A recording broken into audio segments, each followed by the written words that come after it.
प्रभु कथा चल रही है टूटी फूटी झोपड़ी में, बस राम रामदास जानता है, इसके सिवाय कोई जानता नहीं।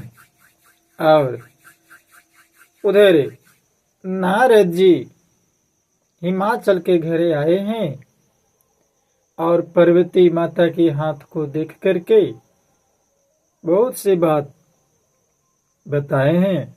उनमें ये भी बात कहें कि इनके जो पति होगा वो जोगी होगा, जटाधारी होगा, निष्काम हृदय वाला होगा, नंगा होगा और मंगल वेश वाला होगा।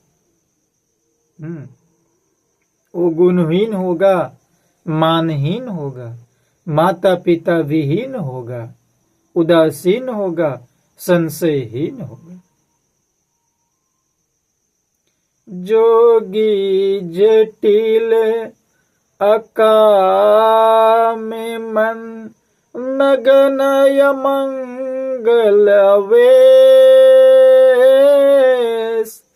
अस स्वामी ही कह मिली, अपरिहस्त असिरे।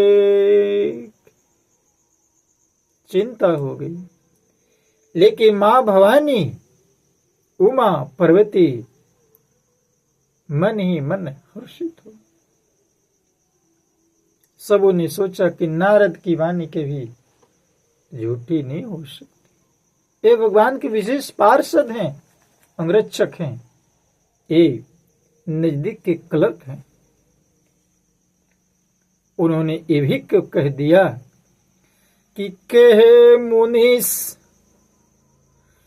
हिमवंत सुनो। हिमवान और मैना दोनों को बैठा करके बताया कि कहे मुनीस हिमवंत सुनो, और जो विधि लिखा लीलार, देव धनुज नर नाग मुनि कून मेट निहार। मुनीश्वर ने कहा कि हे हिमवान सुनो, विधाता ने ललाट पर जो लिख दिया है उसको देवता, दानव, मनुष्य, नाग और मुनि कोई भी नहीं मिटा सकता। लेकिन सबको चिंता में देखते हुए, देखिए ऋषि महर्षियों के पास, मुनीश्वरों के पास, देव योगियों के पास कुछ न कुछ उपाय होता है। नारद जी ने बताया कि तो भी एक उपाय मैं बताता हूं। यदि देव सहायता करे तो यह सिद्ध हो सकता है। देव उमा को वह तो निस्संदेह वैसा ही वर मिलेगा, मैंने तुम्हारे सामने वर्णन किया। तद्यपि एक मैं कहूं उपाय, अब होई करे जो देऊ सहाय, अजस बरु मैं बरन्यू तुम्हें पाही, अब मिली है उमहि तस संशय नाही। इसमें कोई संदेह नहीं, परंतु मैंने वर के जो जो दोष बताए हैं, मेरे अनुमान से वे सभी दोष शिव जी में मौजूद है। वाह रे वाह, यदि शिव जी के साथ विवाह हो जाए तो दोषों का भी सब लोग गुणों के समान ही कहेंगे। जाओ विवाहूं शंकर सन होई, अदोष गुण समय कह सब कोई, जाओ अहि सेज शयन हरि करही, अबोध कछु तेने कर दोष न धरही। जैसे विष्णु भगवान शेष की, नाग की शैया पर, बिछावन पर पड़े होते हैं, तो भी पंडित लोग उनको कोई दोष नहीं लगाते। सूर्य और अग्निदेव अच्छे बुरे सभी रसों का भक्षण करते हैं, लेकिन उनमें भी कोई दोष नहीं लगाते हैं, परंतु उनको कोई बुरा नहीं कहता। गंगा जी में शुभ और अशुभ दोनों प्रकार के जल बहता है, पर कोई उन्हें अपवित्र नहीं कहता। ये नारद मुनि समझा रहे हैं। गंगा नदी में नालियों का जल, संसार के तमाम गंदगी लोग डाल देते हैं, लेकिन उनको लोग अशुभ नहीं कहते। सूर्य में कितनी तेज संसार को जलाने की क्षमता है, आग है, अशुभ नहीं कहते हैं लोग। भगवान विष्णु सांप के बिछावन पर सोते हैं, लोग उन्हें अशुभ नहीं कहते हैं। तो कहने का तात्पर्य है कि सारा चीज यदि शिव जी में अवगुण भरा हुआ है तो भी वो अशुद्ध नहीं है।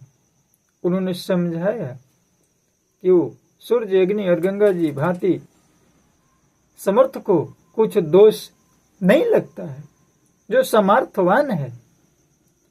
समेरथ कहूँ नहीं दोष गोसाई, समेरथ कहूँ नहीं दोष गोसाई।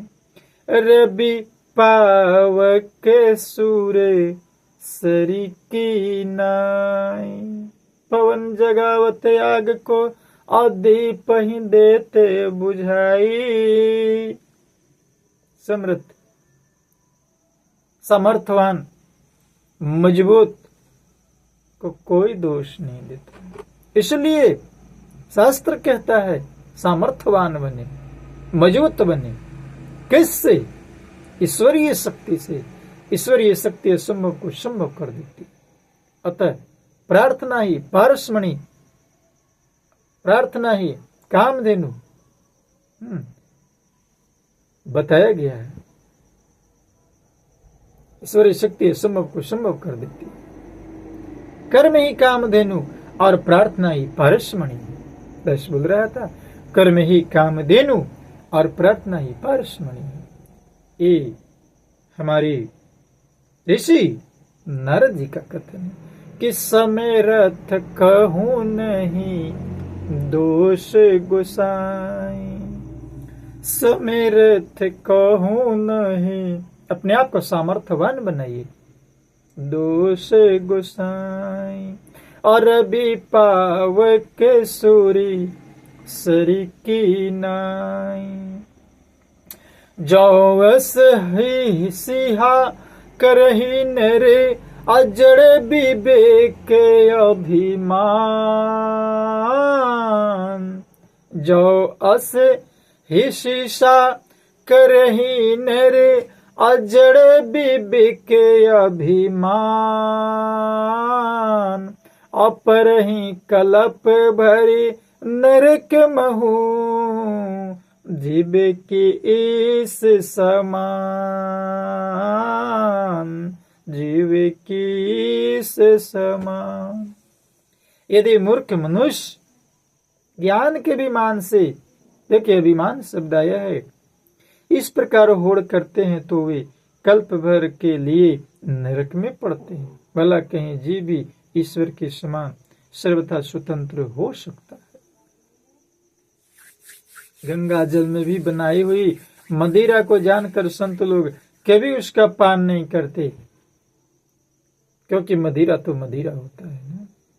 नारद जी कहते हैं, पर वही गंगा जी में मिल जाने पर जैसे पवित्र हो जाती है ईश्वर और जीव में, वैसा ही भी। यानी नारद जी कहना चाहते हैं कि गंगा जल से यदि कोई शराब बनावे तो वो शराब कोई पान नहीं करेगा, लेकिन उसी शराब को यदि गंगा जी में डाल दिया जाए तो पवित्र हो जाएगा। समेरथ को नहीं दोष गोसाई, समेरथ को नहीं दोष गोसाई।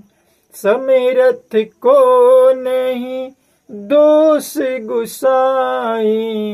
अरबी पावक सूरे सरी की नाई, अरबी पावक सूरे सरी की नाई। समिरथ को नहीं दोष गोसाई, समिरथ कहु नहीं दोष गोसाई।